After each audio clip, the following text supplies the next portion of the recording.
nice, this clean, hot girl I just could not from believe Iowa. that I was dating Really, a I don't junkie. understand women at all. I think everything comes down to that fight. The more she First time we had sex, I got pregnant. I don't even want to have sex with a girl, but she insists on it. Like, bleh.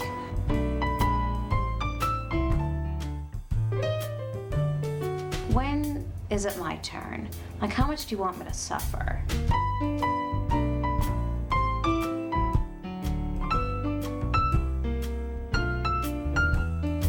It's like either the perfect job comes along or some guy to save me.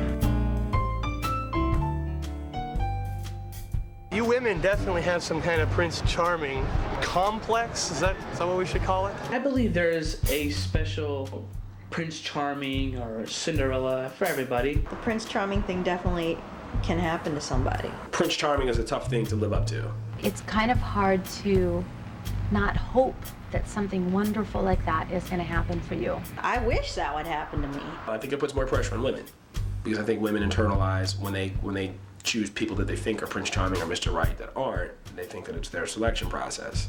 I don't think it's occurred to them that maybe that kind of guy just doesn't exist. You only attract what you give out. And for some reason, I guess I was giving out, maybe hoochie signals. I think I'm just attracting the wrong people. I just consider myself a relationship retard. There's a difference between a Prince Charming trying to overpower a woman and say, I'm going to do everything for you, and to be respectful of a woman. There's no reason to treat a woman any less than you would your best friend. I would tell my son to treat women nice and with respect and doors opening and stuff like that, but he would be miserable. He would be miserable like me. In the back of most women's mind, they're waiting, they're hoping for Prince Charming to come along and sweep them off their feet and change life as you know it today. She's got to wait for this cat to show up. He's going to make it better. What if he gets mugged? What if he has a heart attack? My old way of dealing with things is I wanted him to make me happy. I wanted him to solve my problems. I wanted him to take it away. Prince Charming assumes a rescue. A woman shouldn't need to be rescued. I did think that I would meet somebody that's self-sufficient, that would take care of me. Yeah, I used to think that. What can these men give you? I mean, half of them can't provide for themselves. And the man being the omnipotent prince, there's too many disappointments and unfulfilled expectations. It just doesn't work. And it usually ends in disaster. And it has ended in disaster with me. I think there are Prince Charmings, but then again, it's few and far between, and lucky for those who have that happen to them. It's hard to like take the fantasy and take the reality and be like, okay, this is a fantasy and this is the reality. Now let's get real. I don't think the story really tells you what Prince Charming looks like. Are we assuming that the horse is now what? A big car, a Lex, maybe a Benz? Some of you are looking for like the perfect man, and well, that just doesn't exist. I'm right here. I'm not looking for Mr. Perfect. When I was younger, and I mean, I'd always watch those movies, and like even to this day, I like Titanic. I sobbed. I nearly drowned the whole cinema. Oh, why can't my Jack just be like floating somewhere on a raft and grab my hand? They make it up in the movies like the guy will do anything to get you because he realizes he's in love and he has to have you. And he sends the flowers. He just doesn't quit until he's got you. I've never seen guys fight like that in real life. I must not be the only one with the Cinderella kind of thing of growing up and thinking, oh, you're going to grow up, you may go to college, you may not, but you're going to end up getting married and having, children with a white picket fence. And I didn't do any of that. My fantasy as a little girl growing up is I'm going to get married, I'm going to have a lot of children, and I'm just going to be this perfect mom in my mind. Somebody who just loves her husband and caters to him and keeps a wonderful clean house and has dinner on the table every night. From the time I was a little kid, I thought I'd get married, have kids, have appliances from Sears, shag carpeting, the whole thing. I always thought that I would be successful, and I always thought I would have a man that was successful also, and we were both like the Huxtables. I would get pregnant, and then I would stop working, and I would just be the mom. I was raised in the mentality that the dad went out to work and the mom stayed home and took care of the kids. I never expected my wife to work, nor encouraged it. You go to school, you grow up, you get married, you have kids. That happens to everybody. And hopefully you're not too ugly so that doesn't happen to you. This fantasy did cause me a lot of pain because it had set me up to expect that's you just get it when after you graduate from high school or college. That's I mean, it's just a given. Here, you just get it. I don't know. You just expect somebody to just walk up on your door and knock and say, "Here I am." You don't even have to go out and look. I'm like, well, what happened? I'm 54 years old, and if someone had told me 40 years ago that, Barbara, some women never meet Prince Charming, and some women never get that fairy tale of the house with the white picket fence and the 3 or 4 children, whatever that fantasy is for you, my life would have been, I think, a lot different. And my mom said to me one day, well, Marilyn, she goes, maybe you're not meant to be married. And I'm like, ooh, with a dagger in the heart, how could you say, I felt like, what an awful thing to say to me. It just felt so hurt. I was happy as a clam. I was married at 19, had a beautiful daughter, and then one day my wife came home and said she had to find herself and left. And I ended up raising my daughter for the next 12 years. I've had to grieve about not having a child. I had to grieve about not having a long-term mate. Women think of commitment a lot earlier. When a little girl puts on a wedding dress, her mom's wedding dress when he's little, you don't see the boy putting on a tux. And there's some people that are just dying to get married. I mean, I've known girlfriends that have been trying on wedding dresses since they were 6. We get little girls. Their parents bring them in here, no kidding, 4 or 5-year-olds. Their parents show them dresses in the store, and I tell them, come back in 30 years. Hi, girls. Hi. How are you? Hi. Good. Who's getting married? No. Nobody. Thank God, because you look really young. Just looking around. That's good. From very early on, we think about what is my wedding dress going to look like? How am I going to wear my hair? What's the groom going to look like? We fantasize about the wedding day, and so when somebody, almost just about anybody, who comes up to you to propose or pop the question, you want to jump at the chance to make that fantasy come true. I've been thinking about my wedding forever now. I have that opportunity to execute what it is that I want. Women get a lot of attention when they've become engaged. They become the beauty queen. Grown women, well-off women still think this way. Educated women think this way. That is one of the things that propel these girls to think that the wedding is the end-all experience. That once you experience that, you've experienced life. I think a marriage would solve my problems, and until I'm there, I'm still on my little path searching. People need to stop trying to get married and stop trying to fall in love and stop trying to have happy lives and just live, see what happens. I used to marry instead of date. I found that I tried harder to make it work. It would have been easier for me to walk out without having said, I do. There was something about that legal binding contract and saying those words that made it more meaningful. But I did divorce. People always laugh about that. Probably 2 months before Sharon left, my sister's boyfriend's brother came over and told me that they were sleeping together.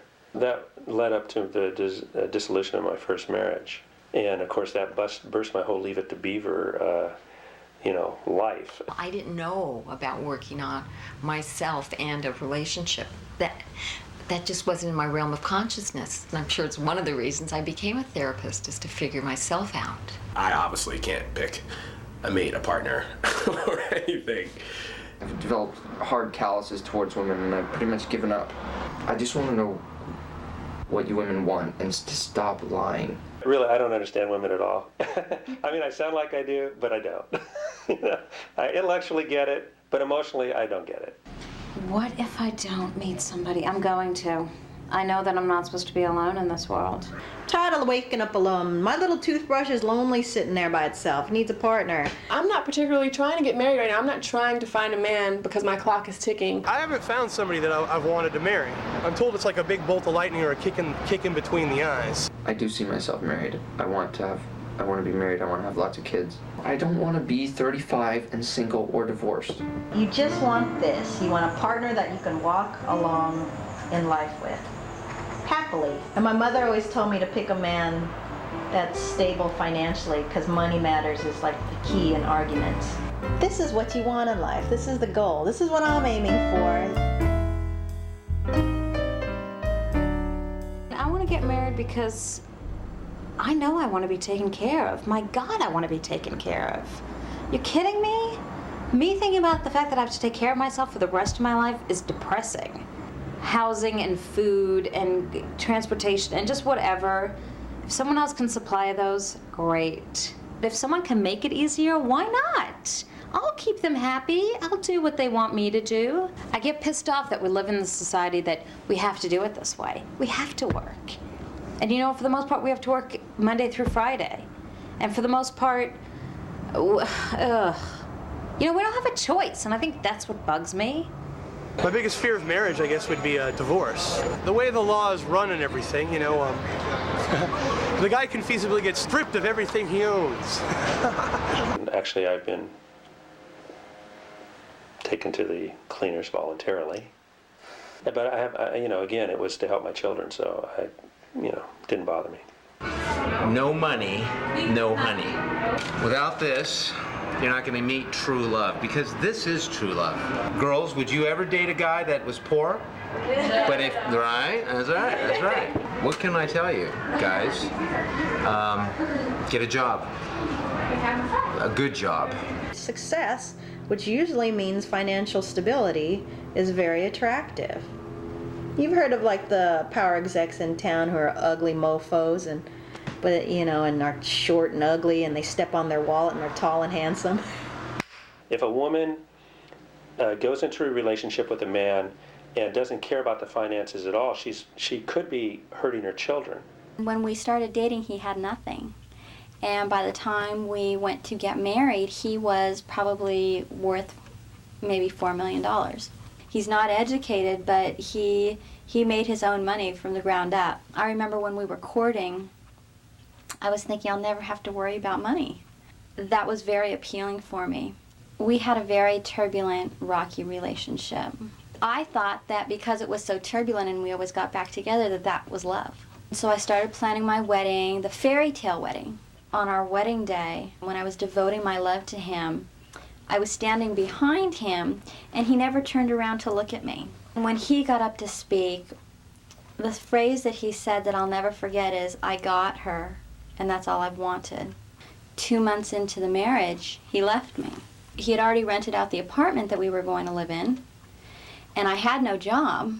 It was humiliating for me. I had to move back home with my parents. My life was over. Women are slightly more materialistic than men. I know a lot of guys who have 2 pairs of shoes. I know a lot of women that have 20 pairs of shoes. I was dating a girl. We worked together selling shoes in Nordstrom. I taught her how to sell. I even sold for her. I bought her everything. The clothes, I helped her with her car payment. Really what I was trying to do is buy the love, you know? Oh, he loves me, he bought me, you know? And really what it got is the more I gave, the more she shit on me. And my other buddy, who's not as good looking as I am, he treats his girls like shit. Treats them really bad, and they love him. The opposite, you know? It's like, I can't figure that part out. The girls want the bad guys. Friends I have, they're mature and fun, but they treat women bad. And I try to treat women nice, but I always think, does a girl really want a nice guy, or does she want a guy who treats her like shit? Women don't like nice men, and women want mean old rich guys. Well, my thing has been mean young rich guys. Women like it when you're difficult. I like the bad boys. If they want to put themselves through hell, I'll drag them through it. I mean, why not? I like mean men because sometimes I feel like I deserve it. Sometimes I feel like they're right. For the longest time, I was just attracted to the bad boys. It's like they have that edge about them, and I don't think all people are attracted to bad boys. Someone with a little bit of an edge is so sexy to me. When I openly admit that I'm promiscuous, that just makes me a much more attractive prospect in dating pool, which is funny to me. Promiscuous people don't need to be drunk. They don't need to be alone. They, run it by us. We'll tell you if it's cool. I mean, come on. I get with people that cheat or have girlfriends or just got out of something. Like I'm the buffer or something. I think you also think that sex is going to be better with bad boys. I am a bad guy because when I was a good guy, I never got my way.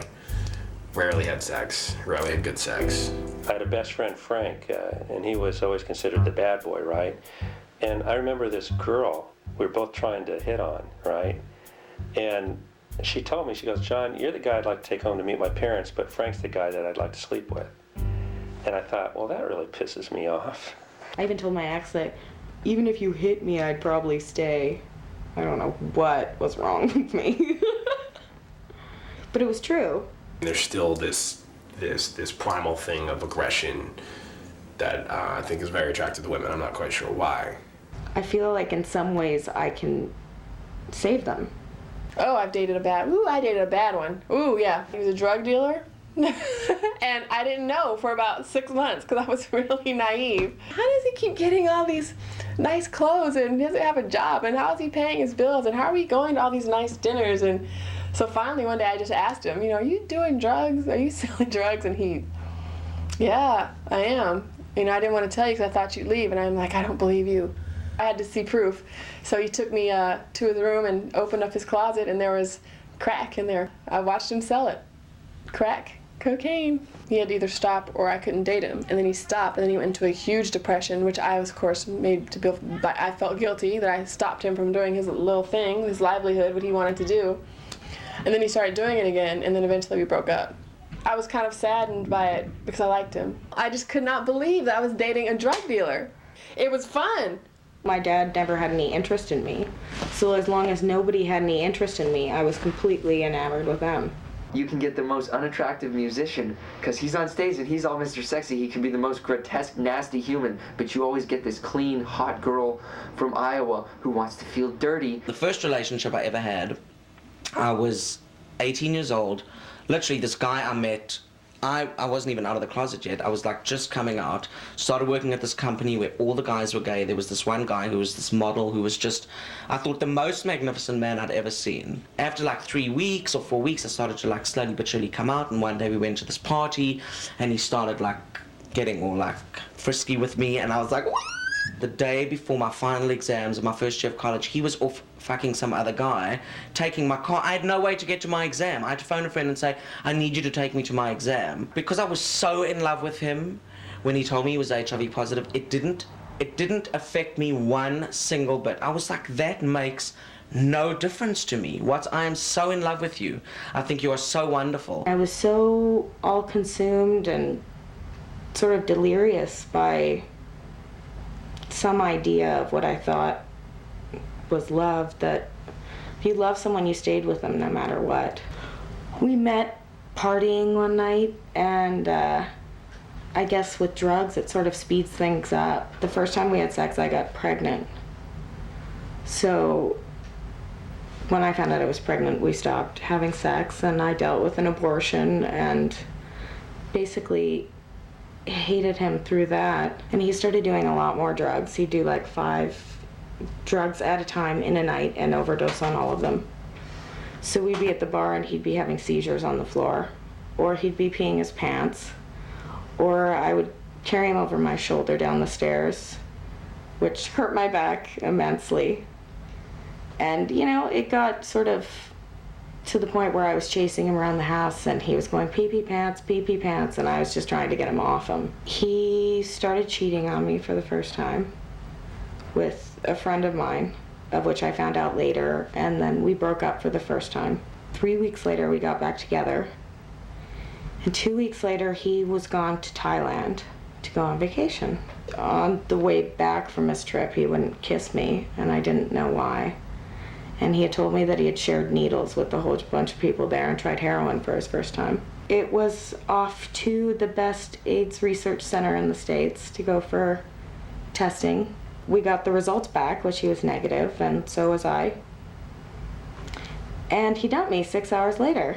I've had girlfriends' friends, supposedly best friends, who would call me and say, what are you doing this weekend? Or what are you doing tonight? Why don't you come over? And me being a dumbass, I would. One thing led to another and things happened, and then next thing you know, now you're messing around with your girlfriend's best friend. Sometimes I don't even want to have sex with a girl, but she insists on it, and it's more like she has sex with me. I would be involved with a lot of my girlfriend's friends, and none of them knew. No one said anything.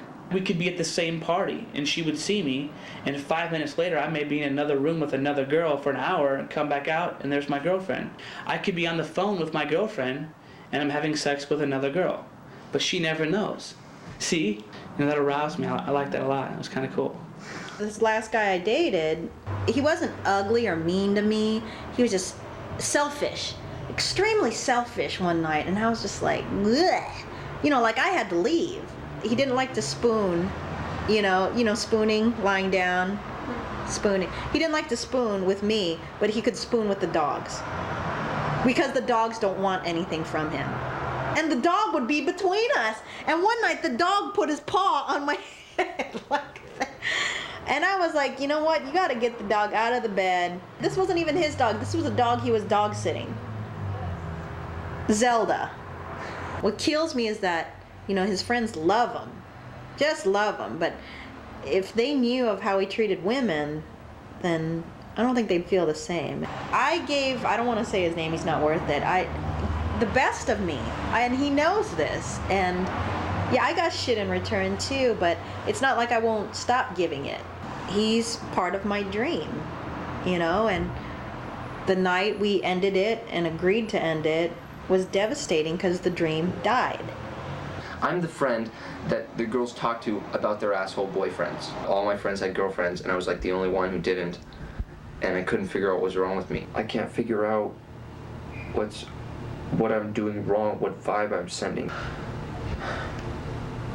I don't have bad breath. I'm sure there's got to be things wrong with me, but I ask people, is my nose too big? Why lie to me? I'm not. I'd rather have the truth than I can cope with that, but I can't cope with a girl making an excuse as bad as I'm washing my hair. That's why I can't go out tonight. I've had one literally that bad. I hate referring to my friends, but it's just that they're really close and I'm jealous. I mean, shit, I just want to have what they have once. Just want to go look at me in the bar.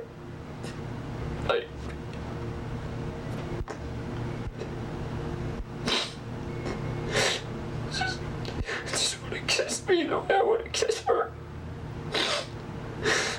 Go to the beach and hold hands. But they're always so shallow. And it's such bullshit. I can't get anyone that's smart, that has any sort of brain. I mean, they always say they're out there, but it's a load of crap because I go up to so many different girls. Girls with bad skin, with good skin. They don't have 10 bodies. People are like, well, maybe you're looking for the wrong girl. That's bullshit. I look at a lot of girls and I'm nice to all of them. But when you go 0 for 0, and you keep going like that, you kind of get tired after a while. People say I'm good looking, so shit. If I wasn't, then I could understand, then I could cope, then I can say, hey, you know what? It's because of this, because I'm a weird, quirky person. That's my biggest fear. So I'm never gonna find love.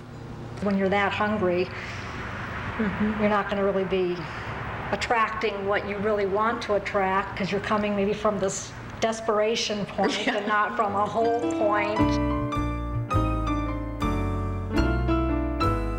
I'm scared to love or find that right person because I feel like I already found her and I messed it up. There never was a person that loved me enough or that felt that strongly about me to say that you're a person I want to spend the rest of my life with, and that was my reality.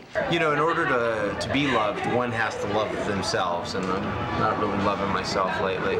We all need love because all of us have had fucked up childhoods. I am remarried. Yeah. And I get emotional thinking about it because he's a wonderful man.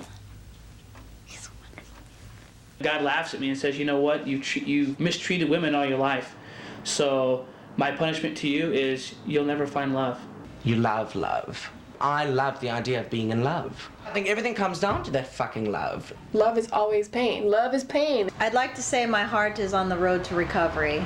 In relationships, we get as much as we are willing to risk, and I think that's really true about everything. And so that's why I've been able to marry so many times and willing to risk. Because life is just too short. I'm not jaded after all this time. I don't know if I want to get married, but I'd like to be with someone for the rest of my life. I'm a single clown, and that's just kind of the way it's always been. Being single, it has its advantages. There's a certain amount of strength in being able to take care of yourself. I don't think I'm going to be married again. At this point, I'll take anything. I'm really lonely, desperate, frustrated, tired, aggravated. Anyway. I know now that a lot of people won't ever find the right person. I believe that there's a couple of guys out there for me, but for sure in this lifetime, one of them's Jewish. I guess I would like to meet someone and be secure, but I don't think that it's going to happen, so I don't know. Maybe I don't allow it to happen. But I do think there's someone out there kind of like me. I mean, she might not dig me, though. I don't know. Could be a guy, though. Maybe I'm gay. Maybe that's my problem. I don't know. Yes, I think I will be married. I don't know when, but I will be. I could see myself in a long-term relationship, and I actually look forward to it. I'm gonna be a miserable man. I'll probably get married to some girl who will want me for my money, and then she'll divorce me, and my prenup won't mean anything, no matter how tight it is. I just don't want to see myself living alone. It's all a game until you come across that right person that takes you out of the game.